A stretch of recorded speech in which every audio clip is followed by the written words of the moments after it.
금요일 아침 오늘의 묵상 149번째 시간 사랑의 극치라는 제목으로 말씀을 나누도록 하겠습니다.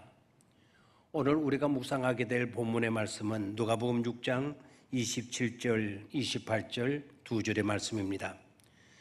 그러나 너희 듣는 자에게 내가 이르노니 너희 원수를 사랑하며 너희를 미워하는 자를 선대하며 너희를 저주하는 자를 위하여 축복하며 모욕하는 자를 위하여 기도하라. 아멘. 오늘 본문 말씀은 엄청나게 거룩한 부담감을 우리에게 안겨주는 말씀입니다. 읽거나 말하거나 듣거나 쓰기는 쉬운데 그 말씀에 순종하여 그 말씀대로 따르며 그 말씀대로 살기란 절대로 쉽지 않은 그런 말씀입니다. 나에게 도움을 주는 좋은 사람도 제대로 사랑하지 못하고 사는 판인데 원수를 사랑하나니 말도 안 된다 싶습니다. 왜 내가 그렇게 해야 하느냐는 반발심도 일어납니다. 절망적입니다. 그래서 어떤 사람은 말합니다. 나는 절대로 원수 사랑은 못할 것 같아요. 그래서 달리 살고 싶어요. 어떻게 말입니까? 처음부터 아예 원수를 안 만들고 사는 것입니다. 정말 감탄사가 저절로 나오게 하는 재치 있고 지혜로운 생각이고 결단입니다. 그럴 수만 있으면 얼마나 좋겠습니까? 원수가 없고 적이 없는 세상, 그것은 우리가 꿈꿔야 할 이상적인 세상이 아닐 수 없습니다. 그러나 살다 보면 우리의 의지와는 상관없이 갈등이 일어나고 그래서 미워하게 되고 유불이익이 생기다 보면 관계까지 소원해지고 맙니다.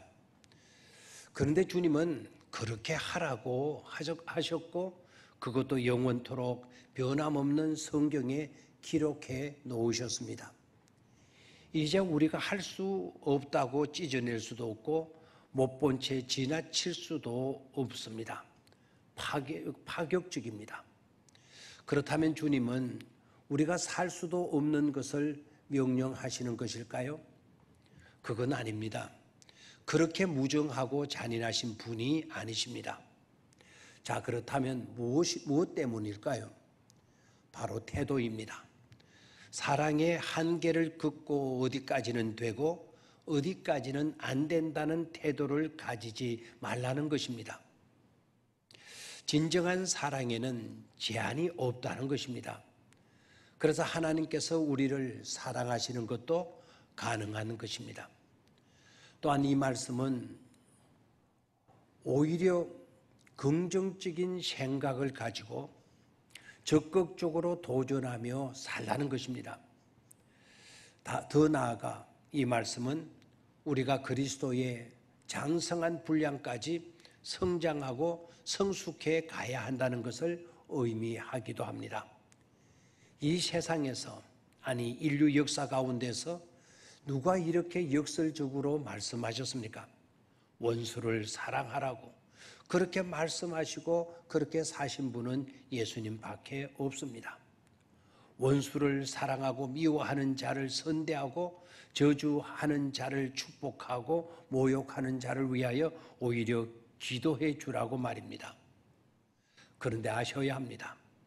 예수님은 우리에게 그렇게 말씀해 주시고 가르쳐 주셨을 뿐만 아니라 손수 그렇게 사신 분이셨습니다. 여러분, 예수님의 원수는 도대체 또한 누구일까요?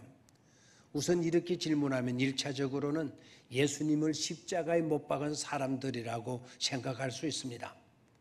그리고 직접 십자가에 못을 박지는 않았지만 십자가에 달리신 예수를 조롱하고 십자가에 달리신 예수를 비방하는 사람들이라 하겠습니다. 빌립보서 3장 18절에 내가 여러 번 너희에게 말하였거니와 이제도 눈물을 흘리며 말하노니 여러 사람이 그리스도의 십자가의 원수로 행하느니라. 여러 사람이 그리스도의 십자가의 원수로 행하느니라 말씀했습니다. 십자가의 원수로 예수님의 십자가를 조롱하며 사는 사람들이 여럿 있다는 것입니다. 안타깝게도 이런 사람들만 아닙니다. 솔직히 나 자신일 수도 있을 것입니다. 그런 우리가 구원을 받고 그런 우리가 하나님의 백성이 된 것입니다.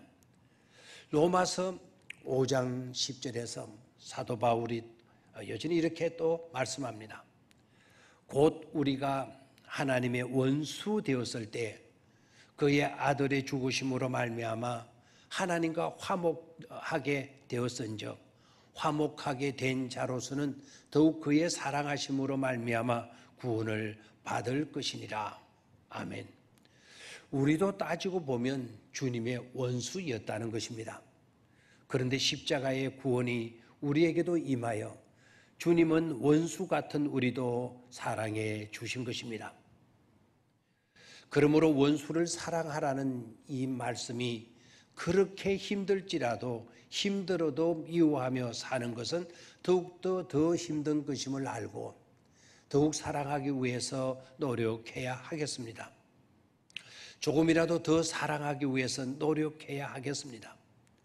더 풍성한 사랑, 더 지속적인 사랑을 위해서 기도하며 힘써야 되고 더 풍성한 용서와 사랑을 끊임없이 실천하기 위해서도 굳게 결단해야 하겠습니다.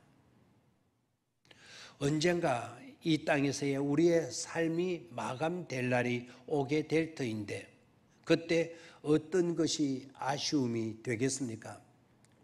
좀 더 사랑하지 못한 것, 좀 더 적극적으로 용서하지 못한 것, 좀 더 잘 살지 못하고 그릇되게 산 것이 아니겠습니까? 소크라테스는 죽으면서 가난했을 때 남의 집 닭을 훔쳐 잡아먹은 것을 안타까워하며 제자에게 그 빚을 갚아달라고 부탁했습니다. 원수를 사랑하는 수준까지 이른다면 최고의 삶을 산 것이 될 것입니다. 서점에 인상 깊은 글귀가 표지에 적혀 있는 책을 사서 보았습니다. 향나무는 자기를 찍는 도끼날에도 향을 묻힌다. 향나무는 자기를 찍는 도끼날에도 향을 묻힌다. 라는 글귀가 새겨져 있었습니다. 향나무는 자신의 몸이 향으로 가득하여 있었기 때문에 자기를 찍는 도끼날에도 향을 묻혀주게 된다는 것입니다. 공감을 하게 되고 엄청난 감동을 받게 됩니다. 우리가 사랑으로 가득할 때에 우리를 힘들게 하고 우리를 아프게 하는 원수들에게까지 사랑을 묻혀주게 될 것입니다. 여러분, 자기를 죽이는 원수에게까지 사랑의 향을 묻혀줄 수 있다면 이게 바로 성도가 살아야 할 삶이 아니겠습니까? 감사합니다.